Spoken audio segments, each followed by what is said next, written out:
أذل الحرص والطمع الرقابا، وقد يعفو الكريم إذا استرابا.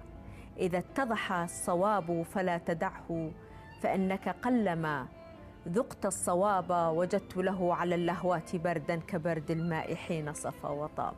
صحيح. هل أنت متسامح؟ جدا. تعفو؟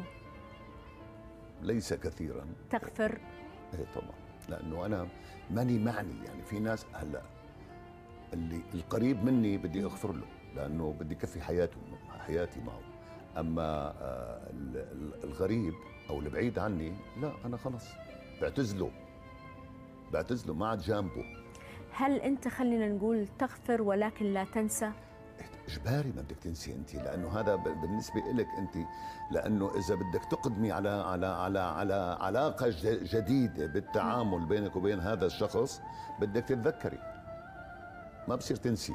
عرفتي كيف؟ ولكن إنه أنا أقضي حياتي بهالسوداوية مشان شو؟ ليش لحتى أحقد وجواتي يكون سوداوي؟ أنا بدي أعيش الحياة، ما بدي أعيش حالة الاكتئاب من خلال هي السوداوية بالعلاقة مع الآخر.